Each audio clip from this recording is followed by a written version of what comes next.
예, 오늘 이렇게 날씨도 갑자기 더워지고요. 또 여기가 교통이 만만치 않은데, 그래서 이렇게 많이 와주셔서 저는 너무 황송하고 감사드립니다. 감사드립니다.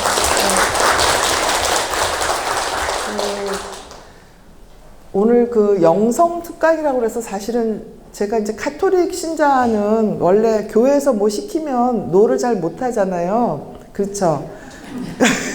그래서 제가 제 본당 신부님들 계시면 인사를 이렇게 하고 막 도망가요. 얼굴 하면 또 뭐 시키실까봐.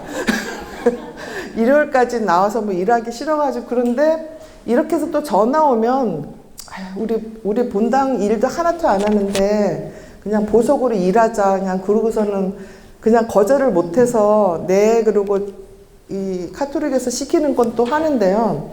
사실 제가 이 영성 특강이란 걸 할 자격이 되나 하는 생각이 좀 들어요. 아마 여기 계신 분들 중에서 제 영성이 가장 천박하지 않을까, 가장 얕지 않을까 하는 생각을 사실 합니다. 저는 카톨릭 신자가 된 계기가 실은 저희 외할머니가 굉장히 신심이 깊으신 분이라서 아주 꼬마 때부터 외할머님이 새벽에부터 주무시기 전까지 하루 4번, 5번 기도하고 이런 것 때문에 영성이 뭔지를 뭐 어렴풋하게는 알지만 외할머니하고는 너무나 다르게 너무 세속적인 거에 막 이렇게 시달리면서 거기에 에너지를 너무 많이 쏟으면서 살았기 때문에 솔직히 여기 계신 분들 중에서 제 영성이 가장 좀 부족하지 않을까 하는 진심으로 그렇게 생각을 하고 있습니다. 아니에요. 진심이에요. 왜냐하면 이 오후에 이 더운 날에 저는 여기 와서 일이니까 하지만 사실 여기 안 오셔도 되거든요. 그쵸? 그냥 기도하셔도 되고 또 뭐 평화방송 들으셔도 되고 성경 보셔도 되는데 굳이 여기에 오신다는 거는 정말 굉장한 성의시거든요. 그래서 제가 이 성의에 가득 찬 이 방을 어떻게 채워드리나 사실 지금 좀 걱정이 많습니다. 그래서 미리 고백을 합니다. 제가 부족하다는 거. 그 다음에 제가 이제 3년 남았어요. 이제 그 앞으로 그 퇴직할 일이. 근데 그런 얘기가 있어요. 30대 교수는 자기가 아는 걸 가르치고 40대 교수는 중요한 걸 가르치고 또 뭐 이게 또 잊어버렸네. 50대 교수는 뭐 이런데 60대 교수는 자기가 기억하는 것만 가르친대요. 제가 지금 60대 교수거든요. 그래서 그러니까 뭐냐면 60대 교수는 사실 좀 믿을 만한 교수가 아니에요. 자꾸 머리에서 나가요. 그래서 여러 가지로 부족합니다. 그래서 부족한 거 미리 말씀드리면 굉장히 관대하게 잘 받아주시더라고요. 그래서 오늘 제 이제 앞으로 3번 남았잖아요. 그러니까 오늘까지 합쳐서 3번을 하는데 첫 번째 시간은 다윗의 삶에 대해서 얘기를 하고 두 번째 시간은 시편에 나오는 거를 하고 이제 세 번째 시간은 여기 오신 선생님들 계속 오실 것 같기도 하고 그건 제 바람이지만 그래서 이 피드백을 뭐 주는 그런 공간이 있죠. 인터넷이라든지 뭐 이메일이라든지 그런 게 있으시면 또는 여기 이제 쪽지 같은 거로도 해서 저한테 뭐 이런 얘기를 좀 했으면 좋겠다라든가 또는 이런 거를 같이 상의를 했으면 좋겠다. 뭐 자유롭게 이렇게 오늘하고 다음 주에 좀 주시면 제가 그걸 참고를 해서 조금 제가 준비하는 포맷을 융통성 있게 한번 좀 바꿔보려고 그러거든요. 그래서 뭐 너무 야단치시는 거 하면 또 저도 상처받으니까 야단을 치고 싶으시더라도 좀 부드럽게 쳐주시고 그래서 그 피드백을 뭐 오늘 주셔도 되고 뭐 이메일 통해서 주셔도 되고 뭐 여러 가지 좀 주시면 제가 그걸 참고해서 마지막 시간에는 맞춤형으로 좀 하려고 합니다. 괜찮으시겠어요? 네. 예. 그래서 오늘 제가 다윗에 대해서 준비를 하는 거는 이제 저도 좀 고민을 많이 했어요. 왜냐하면 제가 이제 책을 성경에 대해서 2권을 내고 그다음에 최근에 뭐 행복합니다. 하느님을 사랑한 사람들이라고 해서 성인전에 대한 책을 냈어요. 생활성서사에. 그러니까 그 슬픔이 멈추는 시간이라는 거는 이제 민음사에서 낸 게 있고, 그거는 내가 우울할 때는 무슨 성경에서 뭘 볼 것이냐, 뭐 불안하면 뭘 볼 것이냐 하는 포맷으로 성경을 들여다봤고, 그 다음에 성경으로 배우는 심리학이라는 그 1항에서 나온 책은 그 성경에 나오는 캐릭터들을 이렇게 분석을 했어요. 그리고 마지막에 나온 책은 이제 성인들 중에서 제가 그 꼽아서 우리 지금 현대에 이런 성인들의 삶을 이렇게 따라가다 보면 좀 도움을 받겠다 하시는 분들을 이제 골라서 했습니다. 근데 책을 제가 쓰면은 제가 굉장히 많이 배워요. 그래서 그 배우는 재미로 쓰는 거지 실은 제가 많이 알아서 쓰는 건 아니거든요. 이제 책을 쓰기 때문에 공부를 해야 되고, 공부를 하면서 또 엉터리 쓰면 안 되니까 또 자꾸 이렇게 이 책 저 책 들춰보게 되면서 그 과정이 이제 좋아서 쓰는데, 항상 쓰고 나면 야 이건 부족하다, 엄청나게 부족하다 뭐 이런 생각이 들고, 참 용감하다 무식하면서 이렇게 쓰다니 뭐 이런 것 하고, 그래서 첫 번째 두 번째 책은 제가 혼자서 썼는데, 세 번째 책은 이제 교회사면서 뭐 성인에 대한 거니까 굉장히 방대했거든요. 그래서 신백섬 신부님이라고 종교학 이제 박사까지 하신 분한테 감수를 좀 해달라고 하셨어요. 했어요. 그래서 감수를 해주셨는데 무지하게 꼼꼼하셔가지고 갖고 한 2년을 갖고 계셨어요. 그리고 아주 꼼꼼하게 해서 다 피드백 주시고 해가지고, 그래서 이제 책에 간신히 나왔습니다. 그래서 3번을 그렇게 내고 나니까 그러면 오늘 강의는 어떻게 해야지 될까? 그 책을 그대로 반복을 하면 그럼 뭐 책 사서 보면 되는 걸 또 뭐 할 필요가 있나 뭐 이런 생각이 들어서 그 책은 책대로 하고, 원래 책 쓰고 나면 책 속의 내용은 또 다 잊어버려요. 우리 여기 계신 선생님들께서 저한테 뭐라고 물어보시면 대답을 못할 가능성도 많습니다. 한 번 들어가면 나오고 한 번 들어가면 나오고 막 이러거든요. 그래서 오늘 또 강의를 위해서 또 새로 이제 좀 고민을 하고 들여다봤습니다.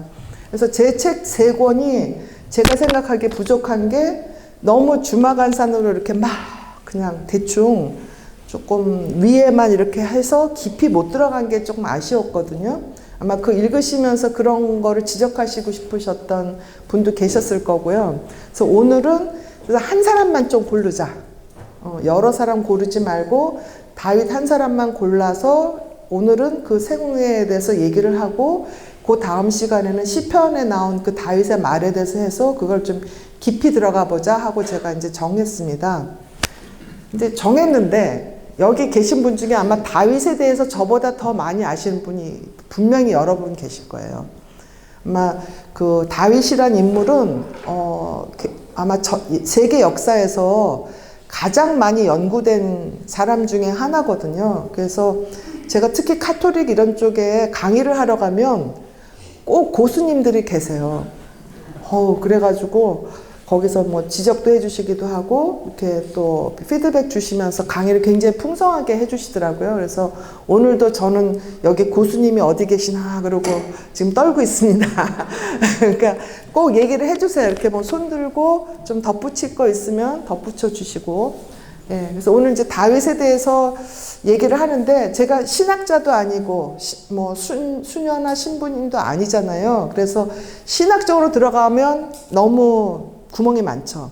그래서 저는 이제 심리학을, 분석 심리학이라는 그 저의 이제 말하자면 배운 게 있잖아요. 그래서 분석 심리학, 정신의학적인 쪽으로 조금 접근을 해서 말씀을 드리려고 합니다. 그래서 다윗이 누구냐? 그래서 다윗이라는 그 히브리어죠. 제가 그 평화방송에서 일주일에 한 번씩 그 성경 구약에 있는 그 성경의 인물들에 대해서 얘기를 하는 시간을 한 1년을 딱 채웠어요.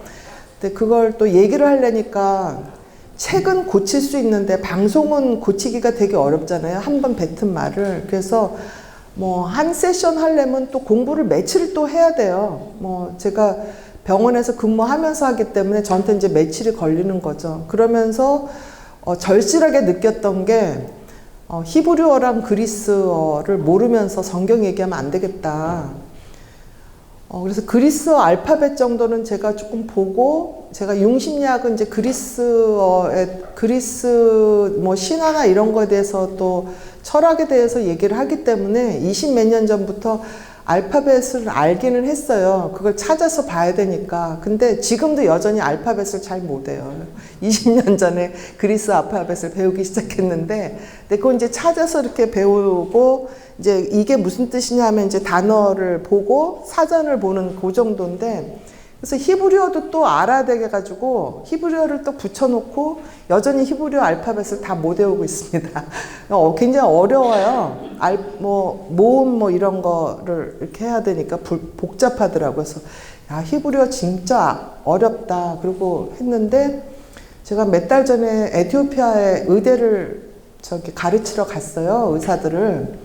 그래서 한 2주 정도 거기 의대생들을 가르치러 가서 의대생들을 이제 영어로 가르치죠. 근데 걔네들의 언어가 부족이 셋인데 그 중에 이제 가장 그 다수 부족이 쓰는 그 말이 아말리어라고, 또 아주 오래된 문자 중에 하나예요. 우리는 세종대왕이 만든 한글이 뭐 굉장히 우수하고 뭐 굉장히 오래된 그 문자라고 생각을 하는데, 그보다 훨씬 오래된 게 히브리어죠. 그쵸?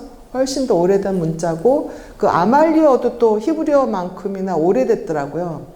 그래서 저는 이제 어느 나라 가면 그 나라 알파벳은 숙지를 하고 가요. 그래야지 간판을 보니까. 근데 어려운 동네가 저쪽 동남아시아, 태국 뭐 이런 데는 참 어려워서 숙지를 못했어요. 근데 아말리는 보니까 히브리어하고 그리스어의 중간 정도, 서로 막 겹치기도 하고 그러는데, 거기도 아이오웨어를 해가지고는 그 문자가 어마어마하게 많아요. 또 역시 숙지 못하고 그냥 갔습니다. 근데 이제 한 3년에 걸쳐서 배우면 배울 것 같기도 하고, 그래서 배워서 이제 가려고 저는 지금 마음을 먹고 있는데, 하여튼 히브리어도 역시 3년 후에도 여전히 알파벳 수준이 아닐까. 하지만 하여튼 강의를 해야 되니까 단어는 이제 찾습니다. 찾는데 다윗이라는 단어가 사랑받는 사람이다 하는 뜻입니다. 그래서 하느님이 저희 모두를 부족하지만 다 사랑하시죠. 그쵸? 제가 어제도 우리 친구 중에 하나한테 나는 그동안 지은 죄가 너무 많아가지고 하느님한테 도대체 기도를 못하겠어. 뭐 그런 기분이 들어 요새. 그런 얘기를 했어요. 제 친구한테. 그랬더니 죄가 많으니까 기도하는 거야. 그러더라고요. 그래서 네가 참 굉장한 얘기를 해줘서 내가 기운이 난다. 뭐 이런 얘기를 했는데, 그 죄를 많이 져도 사랑을 하시죠. 예. 그래서 다윗도 죄를 많이 진 사람이죠. 다 아시지만. 그래서 성경을 보면서 이렇게 죄를 많이 지어도 또 이렇게 삶의 우여곡절이 많아도 하나님께서 사랑하시는구나 하는 게 또 우리한테는 위로가 되는 것 같아요. 그래서 다윗이라는 게 이제 사랑받는 사람이다 하는 것부터 먼저 앞에다 내놨습니다. 그 다음에 뭐 성경 보셨으면 아시겠지만 이 사울 전에는 여기 이 사무엘이는 재정 분리가 안 된 나라였잖아요. 그래서 제사장 겸 뭐 사제 겸 왕 겸 뭐 이런 역할을 했었던 거죠. 근데 뭐 성경에 나오잖아요. 우리도 왕이 있어야 되겠다. 에집트다 뭐 이런 강대국과 싸우기 위해서. 그게 융심리학에서 말하는 일종의 집단 심리입니다. 그래서 특히 외부에 너무 강력한 어떤 그 위험하는 존재가 있으면 그만큼 강력한 리더를 필요로 하죠. 있으면 좋겠다라는, 그러면 안심이 되겠다는 그런 생각이 들잖아요. 이제 바로 그럴 때 누가 등장할까요? 우리 강력한 지도자가 필요하다 이렇게 생각할 때 부상하는 게 이제 독재자죠. 그렇죠. 특히 타락한 독재자들이 이제 부상하게 되죠. 그거는 민중들이 너무 불안하니까, 우리가 하여튼 일단 합쳐서 외부와 싸워야 되니까. 그게 뭐 히틀러, 뭐 스탈린, 뭐 또 우리 일본의 그 황실 뭐 이런 게 다 그 강력한 적 앞에서 나오는 그 독재자의 부상인데, 이 사무엘이 그래서 왕을 너희들이 정말 필요하냐고 여러 번 물어보잖아요. 그런데 우리는 꼭 필요하다 해서 결국 사울이 첫 번째 왕이 됐죠. 근데 뭐 아주 알려진 사실이지만 사울은 그 성경에서 등장하는 가장 대표적인 우울증 편집증 환자 중에 하나입니다. 그쵸? 굉장히 우울해서 맨날 눈물 흘리고 열등감에 시달리고 불안해하고 누가 나를 해치지 않을까 하는 생각하고, 특히 다윗한테 굉장히 열등감 많이 느껴서 다윗을 해치려고 하기도 하고 그랬죠. 근데 이런 관계는 실은 사무엘이나 다윗의 관계는 우리 주변에서도 흔히 봐요. 뭐 크게 봐서는 이제 대통령, 전 대통령, 뭐 새로운 대통령 또는 차기 대통령 이런 식으로 권력이 이양될 때 다 좀 편집증적인 걸 보이죠. 그렇지 않아요? 저는 최근에 이렇게 제가 융신약을 공부하면서 대통령들을 이렇게 다 보면 편집증에서 자유로운 대통령이 누가 있었나 싶어요. 전부 다 굉장히 의심도 많고 편집증도 많고 굉장히 열등감도 많고, 항상 뭐 전 대통령하고 비교해서 나는 더 잘났다고 얘기하고, 뭐 또 다음에 누가 후계자 올까봐 전전긍긍해서 시진핑도 지금 막 자기 후계자들 다 죽이고 푸틴도 다 죽이고, 그러니까 이거는 뭐냐면 사울과 다윗의 특별한 관계가 아니라 우리 인간이라면 가질 수 있는 권력 콤플렉스의 한 양태입니다. 이거는 대통령만의 문제가 아니라 동네에 우리 부녀회 있잖아요. 그쵸? 또 동창회 있죠. 그러면 항상 신구 권력이 충돌하죠. 네. 새로 반상회 만들면 그 전임 반상회에서 반장이 불러요. 후임 반장. 비 오는 날 막 폭풍 찌는 날 불러서 너 그렇게 하면 안 돼. 막 협박하고. 왜냐면 그 관리소와 뭐 해가지고 이권이 있거든요. 앞에 야채도 팔아야 되고 뭐 과일도 팔아야 되는데, 그리고 뭐 관리사무소 뭐 누구 어디 용역 주면 용역 회사에서 하다못해 사과개짝이라도 들어오는데 그거 놓기 싫은 거거든요. 그래서 부녀회 사람들도 신구 권력에 싸우는데, 대통령은 몇 조가 있잖아요. 근데 그거 안 싸우겠어요? 싸운다고요. 그러니까 이게 사울과 다윗의 관계는 뭐 동창회, 무슨 협회, 다 우리가 볼 수 있는 겁니다. 부자 간에도 있어요. 모녀 간에도 있고. 그쵸? 그러니까 그 곳간 열쇠 갖고 왜 싸웁니까? 시어머니랑 며느리랑. 그쵸? 냉장고 갖고 왜 엄마랑 아들이 싸웁니까? 다 이권이 있는 거거든요. 그렇죠. 그게 우리 안에 있는 이제 권력 컴플렉스의 양태고요. 사울과 다윗, 또 사무엘과 사울은 다 피가 섞이지는 않았지만 일종의 무슨 관계 같아요? 부자 관계와 비슷하거든요. 그 다음에 스승과 제자의 관계죠. 그래서 아마 여기서 석사, 박사, 뭐 학사, 또 옛날에 과외선생 이렇게 해서 하는 그 경험 한번 생각해 보시면, 제자가 잘 되면요, 은근히 스승들이 질투해요. 그쵸? 그리고 제자가 이제 저 어디 가서 좀 공부 좀 더 하려고 합니다. 그러면 거기 뭐하러 가? 내가 더 잘하는데? 뭐 이러고 앞길 막죠. 그쵸? 어디 가서 포닥하려고 합니다. 그러면 그깟 놈들한테 가서 뭐 배울 거 있다고. 나 안 써. 뭐 편지 안 써줘. 뭐 이런, 그리고 막 집어 던지고. 그리고 하긴 놈은 끝까지 안 써주고. 왜냐하면 자기 데리고 살아야 되거든요. 특히 인문학이나 뭐 자연계열, 아마 자제분들 때문에 고개 막 끄덕끄덕 하시는 분들 계신. 그래서 똑똑한 친구들이 잘못된 스승 만나면 석사 박사 끝내 못 쓰고 그런 경우도 꽤 많아요. 이게 사울하고 다윗의 관계도 그런 거랑 비슷해요. 그러니까 그 내가 키우는 제자를 이렇게 해서, 또 내가 키우는 후배를 내가 키우는 부하들이 이렇게 가서 승승장구하도록 도와주는 게 스승이자 아버지자 상사 역할인데 대부분은 그거 다 뺏어가죠.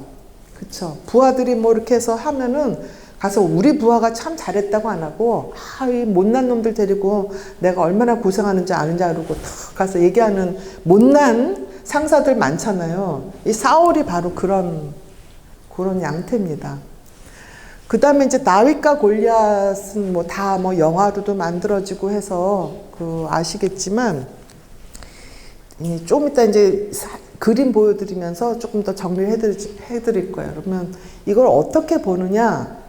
다윗은 가지고 있는 거는 뭐 돌팔매 같은, 뭐 어떤 사람들은 뭐 이렇게 뭐죠? 새총 뭐 이렇게 쓰고, 우리 상상하는 거에 따라서 뭐 여러 가지가 있고, 골리앗은 뭐 2m 50cm가 넘는다.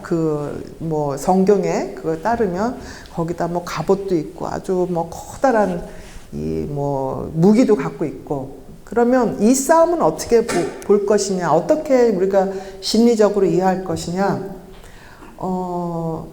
아마 이런 싸움은 예컨대 수십 년 전에 우리 삼성 LG가 일본에 파나소닉이나 소니랑 싸울 때 한번 생각을 해보세요. 미국이나 일본에 가서 LG나 삼성 산다 그러면 그 싸구려, 뭐 또 현대차, 기아차 산다 그러면 그 싸구려를 왜 사냐? 도요타 사지, 뭐 파나소닉 사지, 소니 사지. 우리도 왜 코끼리밥솥 한참. 예, 근데 지금 코끼리밥솥 사러 일본에 가면 이 사람이 타임머신 타고 갔나 이럴 거예요. 한국계 다 뭐든지. 그러니까 예전에는 미국 거면 뭐 똥도 좋다고 막 그랬잖아요. 근데 지금은 한국 거면 모두 좋다고 그러고 막 K-팝에 뭐 K-드라마에 뭐 이래가지고 저도 에티오피아 갔더니 10대, 20대, 30대 사람들이 전부 한국 드라마만 봐서 뉴스를 못 본대, 에티오피아 뉴스를. 그 정도로 이제 한국 거를 굉장히 좋아하는데 이것도 얼마 갈지 모르죠. 그쵸? 근데, 그러니까 30년 전에 LG나 현대가 파나소닉, 소니랑 싸울 때를 생각하시면 된다는 거죠. 이 다윗과 골리앗의 싸움을. 그리고 집에서도요, 아마 자제분들 키우거나 또는 예전에 이제 돌아가신 시부모님이나 친정부모님, 뭐 장인, 장모 생각하시면 어느 시점까지는, 이 윗사람들이 이겨요. 그래서 애들이 뭐라 그러면 쓸데없는 소리 하지 말라고 그러고, 한 대 맞을래? 뭐 어디 뭐 벌쓸래? 뭐 이러고 이렇게 말이 통하죠. 근데 어느 시점이 되면 애들이 따박따박 얘기해가지고 아버지는 이게 틀렸고 엄마는 이게 틀렸고 아버지는 돈을 이렇게 못 벌고 엄마는 어디 가서 투기도 못하고 뭐 이러고 따지고 들면 딱 입이 막히면서 자녀들하고 이 권력 관계가 딱 기울어지는 거 느끼신 적 있죠? 그러면 이제 뒤로 물러서게 되잖아요. 그쵸? 그게 또 여기 오신 분들의 예전에 이제 돌아가신 분들, 또 지금 또 요양병원에 계신 분들, 뭐 이런 부모 생각하도 또 그렇잖아요. 부모님들, 늙은 노부모님들 모시고 오는 한 5, 60대, 40대 자녀들 보면 옆에서 보기 민망할 정도로 8, 90대 노인 부모들 그렇게 야단을 쳐요. 저도 전 시어머님 한 30년 모시고 살았고, 시아버님도 한 14년 돌아가시기 전 모시고 살고 그래서 그 기분을 알기는 해요. 저도 야단 정말 치고 싶은 때가 얼마나 많았는지 몰라서 야단을 치는 수밖에 없겠다 하는 생각이 들어요. 근데 이제 우리 시어머님이 돌아가신 게 이제 한 7년 정도 되니까 이제 제가 시어머니잖아요. 우리 아들 며느리 손주 셋이거든요. 그래갖고 이 시어머니의 마음이 되는 거예요. 그래서 어디 가서 젊은 사람들이 노인한테 야단치면 그렇게 얹잖아요. 그쵸. 고개를 얹잖죠. 저 오늘도 뭐 핸드폰 바꾸려고 그랬는데 오늘 되게 얹어놨어. 나도 모르게 막 이상한 뭐 플레이 하다 보니까 돈 나가는 게 어마어마해가지고 보이스피싱으로만 당하는 게 아니구나. 그러니까 야단 맞을만 하다라고 생각을 하지만 얹잖아요. 그러니까 다윗과 골리앗의 싸움도 그렇게 이해하시면 될 겁니다. 그러니까 힘이 있지만 어느 시점이 되면 힘 있는 사람이 쓰러져요.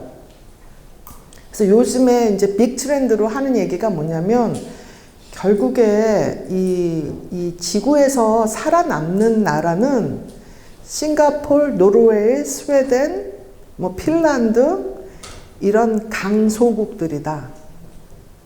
미국, 중국, 소련, 그러니까 러시아 이런 나라들은 너무 큰데 너무 그 안에 시스템에 구멍이 많기 때문에 오래 지속이 안 될 것이다라고 예측하는 사람들이 꽤 많아요. 그래서 우리나라는 사실 좀 애매하죠.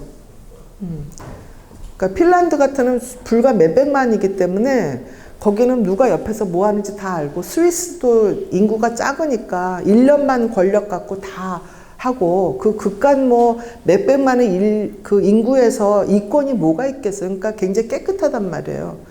근데 우리나라는 애매하게 6, 7천만이니까 이권은 꽤 되거든요.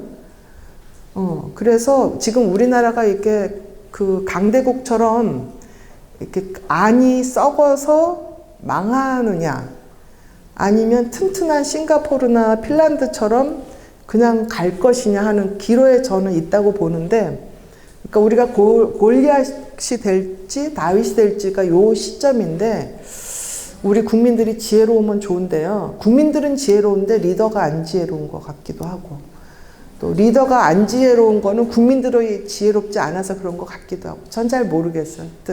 그거를 이렇게 생각을 하시면 되겠습니다.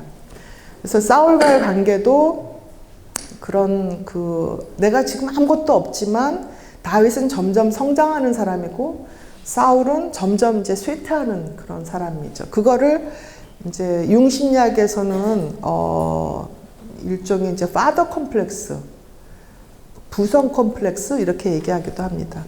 그 다음에 다윗과 요나단의 우정도 굉장히 또 유명하죠. 그렇죠? 요나단이 자기 아버지 편을 안 들고 마지막에 다윗 편을 들었잖아요. 그러니까 성경에서 몇 안 되는 굉장히 훌륭한 사람 중에 하나입니다. 요나단이. 그러니까 어떻게 보면 도덕적으로 보자면 다윗보다 훨씬 훌륭한 사람이죠. 근데 참 훌륭한 사람들은 권력을 잘 못 갖더라고요. 그리고 돈도 많이 못 벌고요. 가만히 이렇게 관찰해 보면 좀 욕심 많고 조금 머리가 나쁘고 조금 미숙한 사람들이 끝장을 보고 끝까지 올라가서 모두 하고 막 그렇게 하고, 머리 좋고 좀 배려해주고 지혜로우신 분들은 다 귀찮아, 그런 거 다 소용없어, 그렇게 조용히 강호에 숨어 사시더라고요. 이렇게 관찰을 해보면. 그러니까 요나단도 어떻게 보면 다윗보다 훨씬 훌륭한데 그냥 대의를 위해서 소를 희생한 사람 중에 하나인 거죠.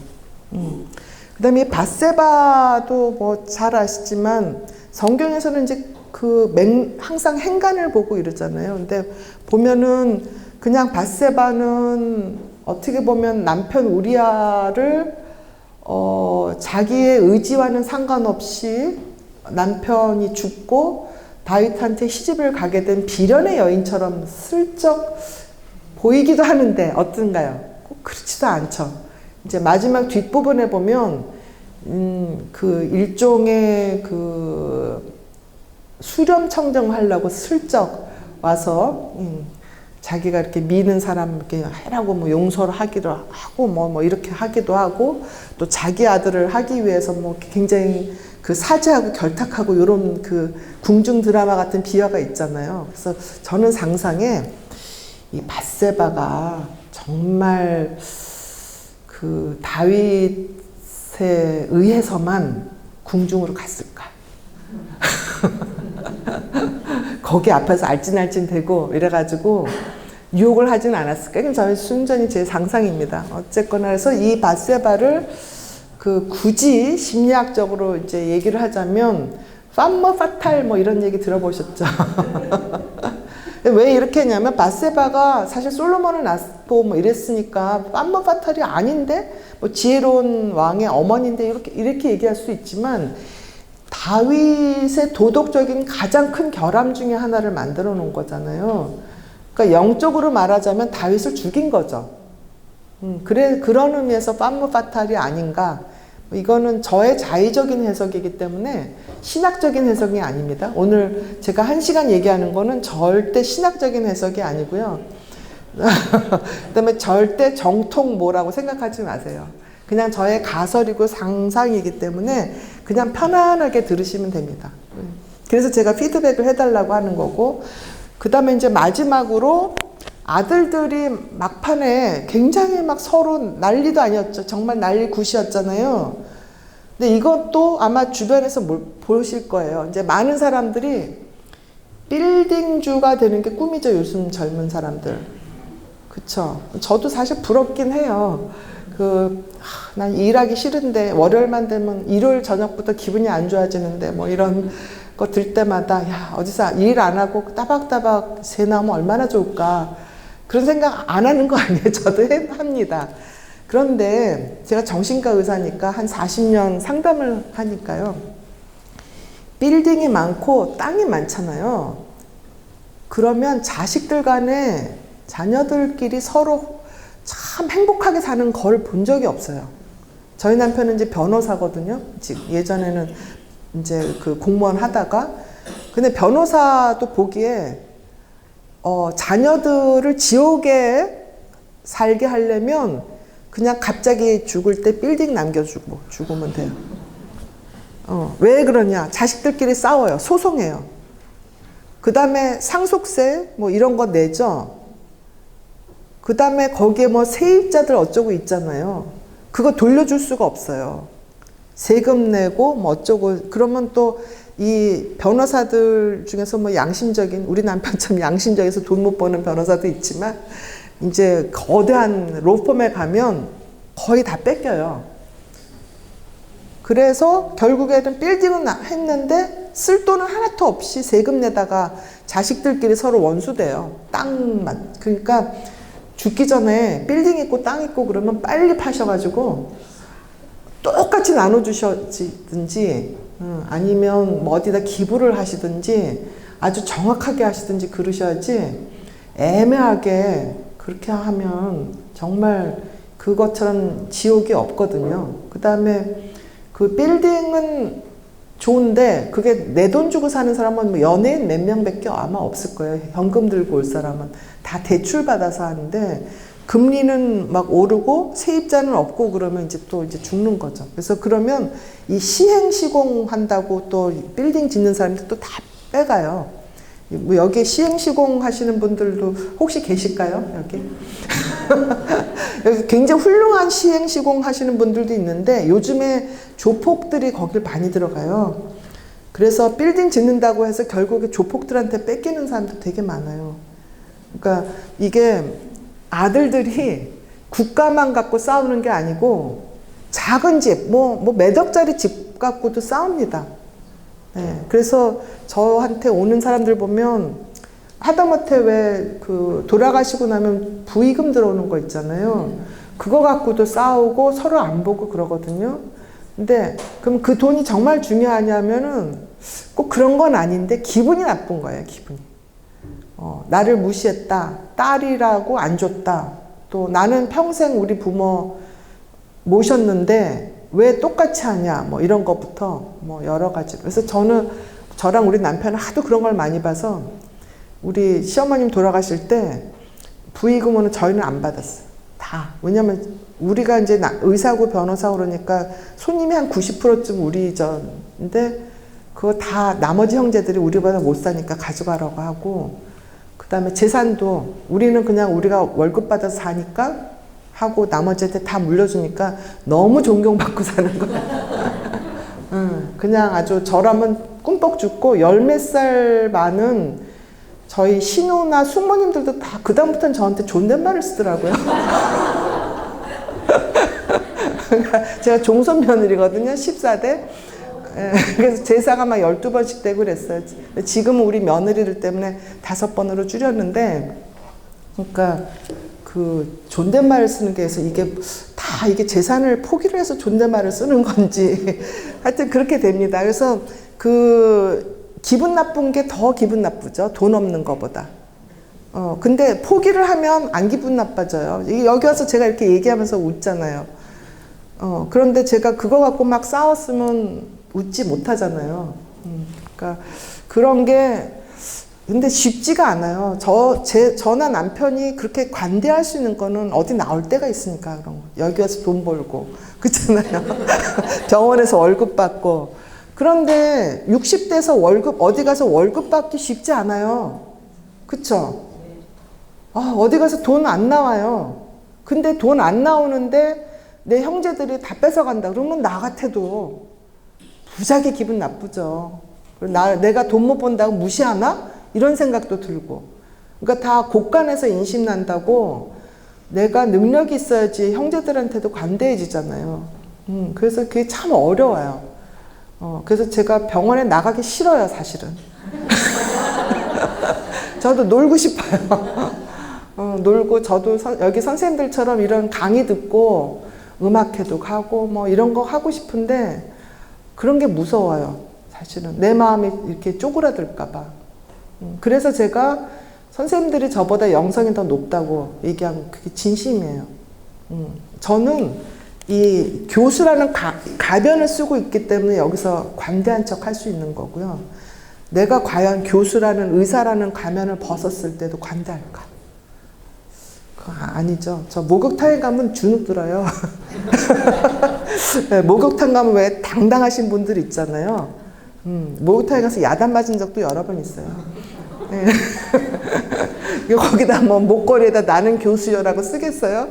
안 쓰잖아요. 그러니까 야단 맞는다고. 그러니까 그게 뭐냐면 이제 다윗이 왕이라는 가면을 쓰고 있었기 때문에 대접을 받았는데 아들들 때문에 왕자에서 쫓겨난 적이 있었잖아요. 그래서 이제 다음 주에 시편에서 이제 그런 얘기 하는데 그때 시편에 그냥 구구절절히 막 쓰는 거예요. 이렇게 속상하다. 하느님이 왜 날 버리시냐. 내가 왜 팔자가 이렇게 됐느냐. 뭐 이러고 뭐 셸라 뭐 이러고 이렇게 막 써요.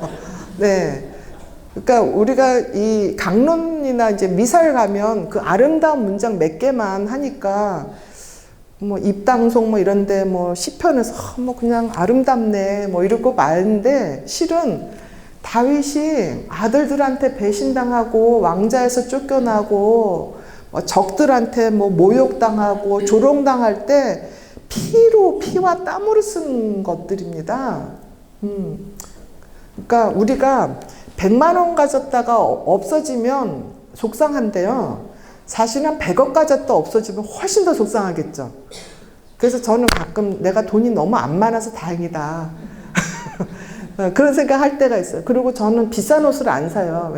비싼 시계도 안 사고. 왜 그러냐면 잊어버렸을 때 속상할까봐. 예, 그쵸. 저같이 정신머리 없는 여자는 이 세탁소 갖다 주고 이거 안 찾을 가능성이 되게 많거든요. 아이고 요새 찾느라고 아주 고생 너무 많아요. 여권 찾으면 안경 없어지고 안경 없어지면 핸드폰 없어지고 막 이런데 비싼 옷 비싼 거 사면 무지하게 스트레스 받으니까 저는 아예 처음부터 산 적이 없어. 어렸을 때부터 정신머리가 없었어요. 그래갖고 뭐 학교에서 그 시험 본다 그러면 그 시험 보는 그 과목 책만 가져가고 나머지 책은 안 가져가요.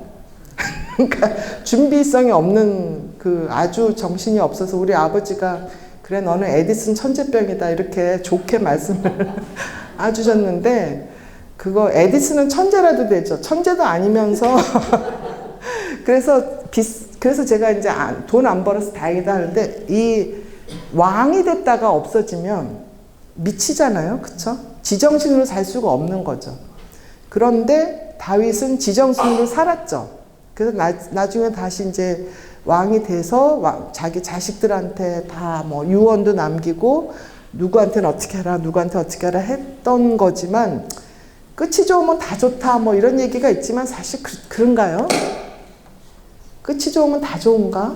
그 중간에 고생한 거 생각하면 모르겠어요. 그래서 이 다윗이 그렇게 참 힘든 그 세월을 보냈다 하는 것 때문에 제가 오늘 이제 가져온 거고, 근데 이 시기를 보면요, BC 1010년, 970년입니다. 그러니까 수천 년 전인데 어떻게 이렇게 우리 인생이랑 참 변한 게 없을까? 인간이 뭐 진화한다며요. 진화했나? 잘 모르겠어요. 그래서 이거를 이제 융심리학에서는 원형이라고 얘기합니다. 아키타입이라는 얘기 아마 들어보셨을 건데, 그 원형은 변하지 않는다, 뭐 하는 겁니다. 그래서 다윗 왕이 뭘 했나, 이렇게 보면, 이런 개인사도 있지만, 그, 정치인으로서 어마어마한 걸 했습니다. 그쵸? 처음으로 성곽도시를 건설을 했고, 처음으로 전문 군대를 조직을 했어요. 그러니까 제사장이 뭐 왕도 아닌데 군대를 만들어서 싸워서 뭐 이겨라 뭐 그러면 제사장 아니잖아요. 사무엘이 누구 보고 죽이라고 할 수는 없잖아요. 그쵸?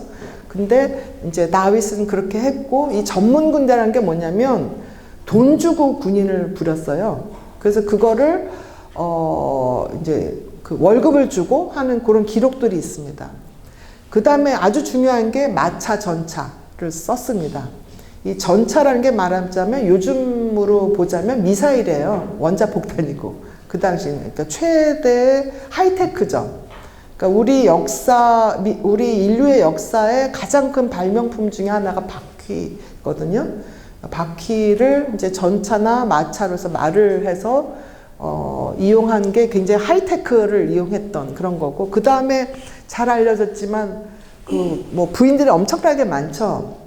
그리고 다윗이 뭐 그 당시에 무슨 뭐죠? 그 무슨 이상한 비아그라 같은 약이 있었던 것도 아니고 어떻게 이렇게 많은 여자들을 했나? 다윗이 정말 바람둥이인가? 뭐 이렇게 생각할 수도 있잖아요. 또 다윗상 보면 너무 잘생겼죠. 그리스 조각 보면 엄청나잖아요. 근데 그리스 조각 자세히 보세요. 그렇게 남성적이지는 않아요. 자세히 보세요. 제가 여기 무대에 있었기 때문에 이 개인적인 자리에서 얘기를 하겠는데 무대에서는 얘기를 못 하겠는데요. 다윗상 보면은 별로 남자로서 잘 모르겠어요. 그런데 왜 그렇게 많이 외국 사람들하고 결혼을 했냐? 이 외교라는 거죠. 정략 결혼이거든요. 그래서 우리나라도 왜 몽고가 원나라가 들어왔을 때 우리나라에서 데려가서 거기 뭐 기황후 드라마로도 만들어졌잖아요. 네, 그렇게 또 우리나라 방자 여사 일본이랑 저기 강제 병합할 때 일본 여자 데려와서 황세자비 시키고 이런 거죠, 뭐. 그래서 그런 외교 관계를 확립을 해가지고 이 기반으로 해서 솔로몬 시대에 이제 번영이 된 거죠. 그 다음에 세금을 매기기 시작을 했죠. 그러니까 그전에는 세금이라는 게 이렇게 제도화되지 않고 그냥 무분별하게 힘 있으면 뺏어가고 이랬는데 세금 제도를 만들면서 이게 이제 정비가 된 거죠. 그래서 많은 사람들이 왜 11조 얘기하잖아요. 그래서 와, 10%나 뺏겨? 이거 굉장한 건데? 이렇게 생각할 수 있지만 사실 11조의 그 원래 취지는 만약에 내가 열을 소출이 나면 힘이 있으면 8구를 다 가져갔기 때문인 거예요. 네. 그래서 8구를 다 가져가면 안 돼. 1만 가져가 하는 의미에서 11조가 생긴 겁니다.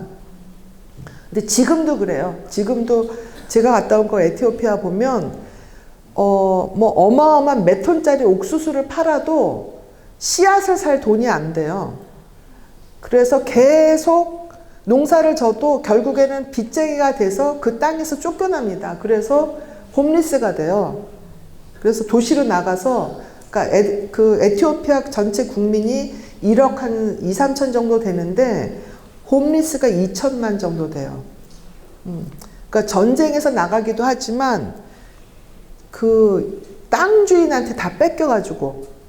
근데 우리나라도 예전에 그랬죠. 우리나라도 그 땅이 없으면 소작인들이 그걸 다 뺏겼기 때문에 동학혁명도 일어났고, 또 어떻게 보면 독립한 후에 전 세계에서 가장 빠르게 도시화된 나라예요, 우리나라가. 이런 속도로 도시화된 나라는 역사상 없었어요. 유럽 역사상. 그래서 이 도시화가 된 여러 가지 원인이 있지만 그 중에 하나는 사실은 토지개혁이 미흡한 부분도 있었거든요. 그래서 소작인들이 다 나와서 도시에 와서 공장에 취업을 하고 뭐 이런 과정 중에 그게 우리나라 사람들이 워낙 똑똑하고 자식들한테 투자를 많이 하기 때문에 도시에 나와서도 생존해서 이렇게 발전하게 된 거지, 실은 뿌리 뽑힌 사람들이죠. 근데 그 시기에 이제 세금 제도를 하면서 그렇게 다 모든 사람이 다 이제 막 뺏어가고 이런 거를 당하지 않도록 해놓은 겁니다. 근데 이게 이제 흔들린 게 나중에 이제 뒤에 와서 다윗 솔로몬 이후에 뭐에 과수원도 뺏기고 이런 거 다 기억하시죠? 그 성경에 보면 나오잖아요. 그 악독한 왕비가 꼭 그런 게 이제 다윗 때는 제대로 하자 하는 거고, 이제 무역도 하고, 그 다음에 부역 노동이라는 게 뭐냐면 이집트의 그 피라미드 지을 때 돈을 줘서 하기도 했지만 이게 종교 활동이다라고 해서 그냥 강제로 한 부분도 있었거든요. 그러니까 이 성곽을 만들 때도 이런 그 성경에 보면은 forced labor라는 얘기가 있습니다. 그러니까 왕의 힘으로 그러니까 부역을 시킨 거죠. 그런 거를 시작을 했습니다. 그래서 이제 이 뒤에서 잘 보이시죠? 괜찮죠? 예. 그러니까 이게 돌팔 메고 이제 이 거대한 이 골리앗이 넘어갑니다. 그러니까 이거를 심리학적으로 설명을 하자면 이 사람이 쓴 갑옷이 너무 사실 두꺼워요. 그쵸? 예, 이게 움직이겠어요? 어디? 이게 페르소나입니다. 그러니까 제가 만약에 교수라는 갑옷을 막 너무 입고 어디 가서 나 서울대학 교수인데 말이야 이러면 이렇게 뒤로 넘어가요. 그쵸? 나 어디에 빌딩 있어 뭐 이러면 뒤로 넘어가죠. 그래서 전직 대통령들이 다 뒤로 넘어가죠. 어떻게 보면. 예. 그러니까 그 나는 대통령이었는데 뭐 나 지금 대통령인데 나 재벌 총수인데 이러면 넘어갑니다. 그러니까 이게 그 사람들만의 문제가 아니고요. 저 자신의 문제이기도 하죠. 제가 며느리 둘이 있는데 걔네들 앞에서 내가 교수인데 말이야 뭐 이러고 나 돈이 얼마 있는데 말이야 그럼 그 며느리들이 저를 사람 취급하겠어요? 그쵸? 겉으로는 네 그러죠. 그리고 뒤에 가서 근데 그런 노인이 돼서는 안 되잖아요. 그러니까 이렇게 넘어가지 않으려면 일단 갑옷을 벗어야 돼요. 내가 뭔데 하고 어디 가서 얘기하면 이렇게 뒤로 넘어갑니다. 누가 다윗이 뭐라고 안 해도 그 무게에 넘어가죠. 예. 그래서 다윗은 어떻게 보면 꾀쟁입니다. 꾀를 써서 이긴 거죠. 그 뭐 돌팔매가 뭐 이렇게 이기겠어요. 그때 이제 그 보면은 미리 그 말하자면 이 머리로 하는 그 전략을 쓴 거예요. 그러면 이 꾀쟁이는 우리 융신이야기에서는 트릭스터라고 얘기합니다. 트릭스터를 우리말로 하면 약간 꾀쟁이, 뭐 마법사, 원래 어근을 보자면 토끼? 그러니까 우리 잘 아시는 민담에 토끼와 호랑이 있죠. 호랑이하고 토끼가 있는데 토끼가 호랑이를 계속 어떻게 해요? 골려줘가지고 호랑이 물리치잖아요. 뭐 거기다가 꼬리를 넣으면 거기서 뭐가 잡혀 그래가지고서는 꽁꽁 언대 들어가서 거기 뭐 이제 뭐 얼어 죽게 하든지 또 이거 떡이야 그러면서 뭐 구운 돌을 먹게 해가지고 막 펄펄 뛰게 하든지 하여튼 그게 꾀쟁이의 역할이거든요. 그래서 이게 트릭스터라고 얘기를 합니다.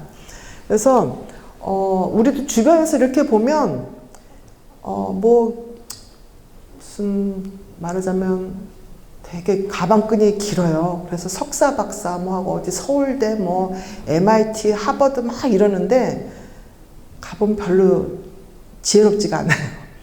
똑똑하지 않아가지고 학교 잘 안 나온 사람들한테 꼭 당해요.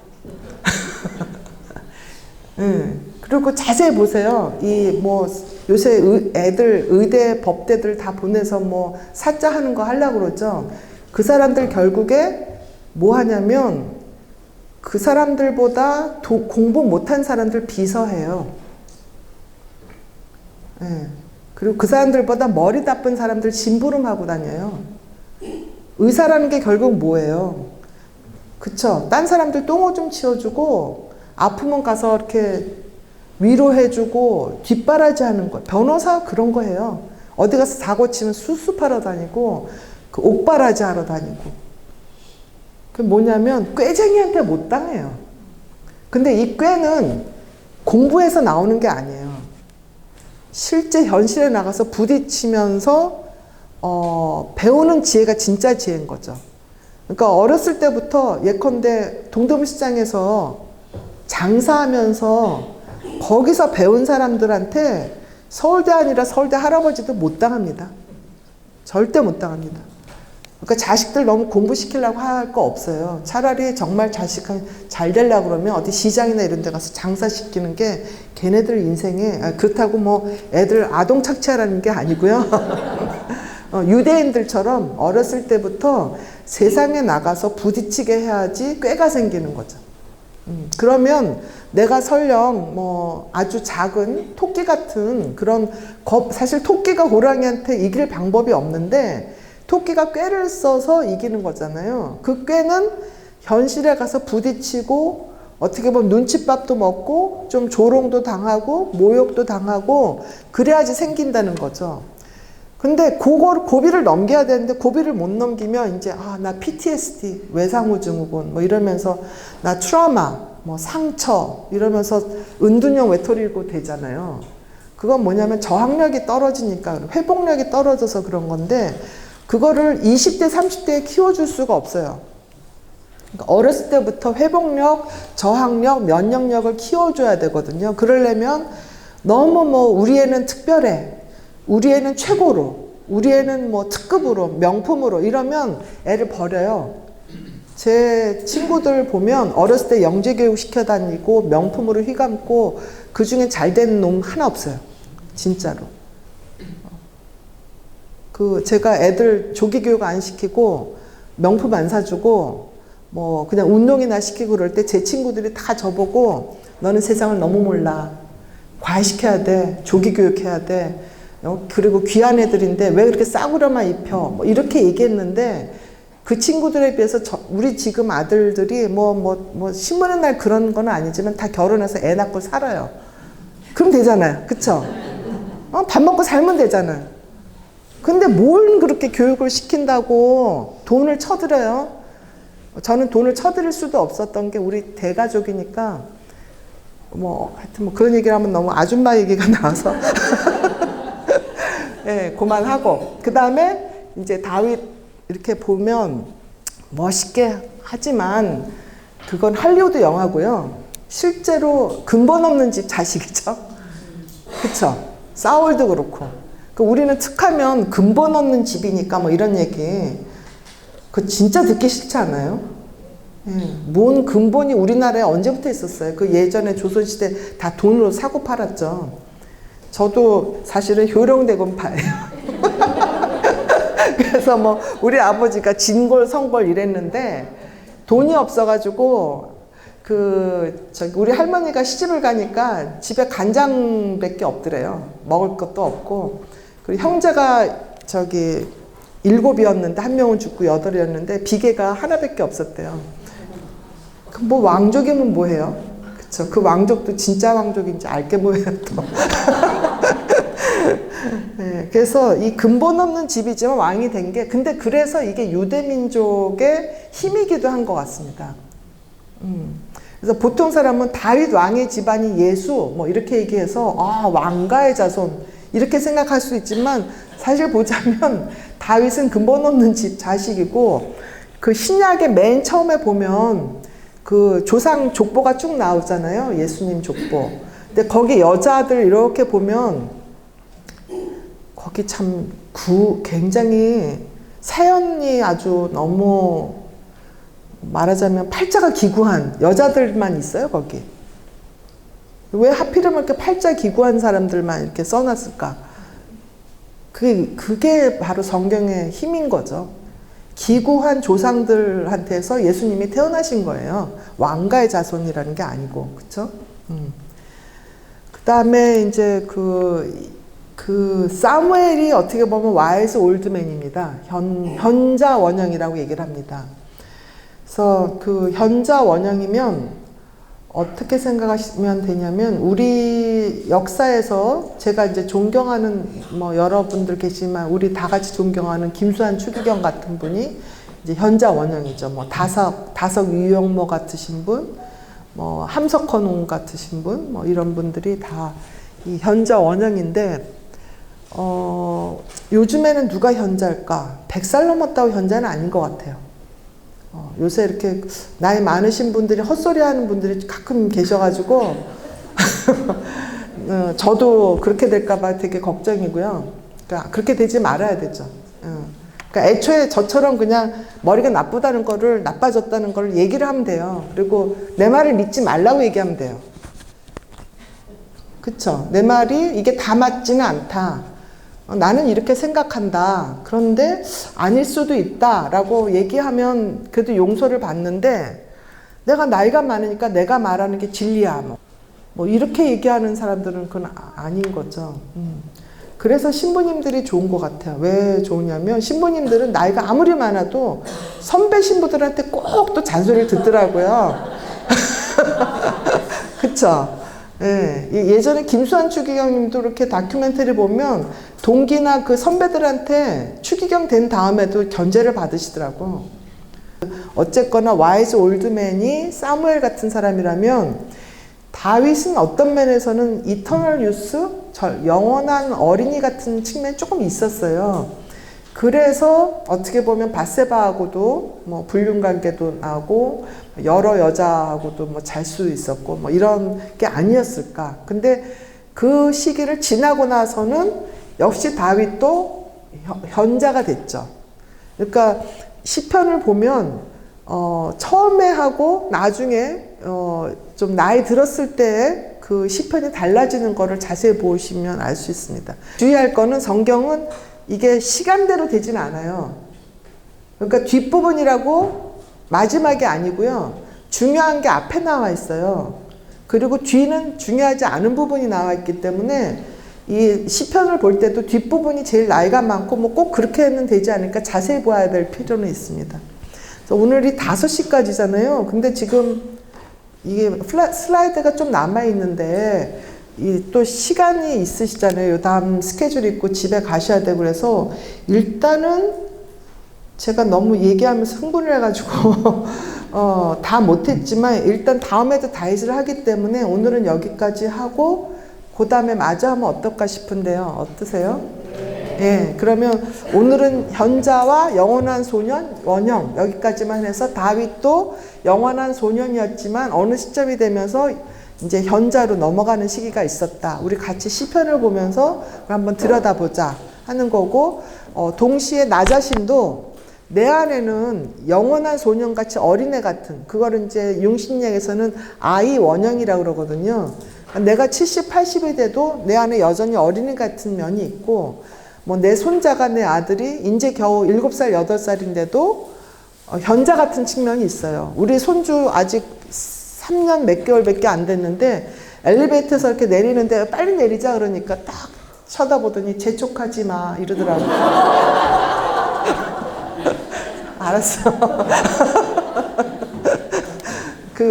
저한테 현자의 역할을 하더라고요. 또 과자 먹던 걸 어디 이런 유리병에 놨더니 이걸 왜 여기다 옮겼어? 그러고 물어봐더라고요. 그래서 글쎄 그랬더니 상하지 말라고 이러더라고요. 그래서 그래 똑똑하다. 그러니까 자세히 보세요. 젊은 아이들이, 어린 아이들이 현자 역할을 하는 때가 있습니다. 우리가 모르는 거죠. 그래서 요거를 집에 가셔서 한번 나보다 어린 애들한테서 현자 원형은 어떻게 볼까? 또 내 마음 안에 있는 그 어린아이 같은 부분은 뭘까? 뭐 며느리가 밥을 했는데 반찬이 부실하다. 이게 뭐지? 며느리가 나 무시하나? 이런 생각 들 때 내 안에 아이 원형이 나오는 겁니다. 엄마가 날 사랑하지 않아서 음식이 이렇게 부실해 하는 마음이나 며느리가 나 사랑하지 않아서, 존경하지 않아서 음식이 부실해 하는 마음 똑같은 거거든요. 그래서 내 안에 있는 아이 원형도 보시고, 또 내 안에 있는 현자 원형도 보시고, 또 내가 무시하는 어떤 사람 안에도 현자 원형이 있어요. 그러니까 그거를 한번 연습을 한번 하시고 일주일 후에 다시 뵙겠습니다. 네, 감사합니다.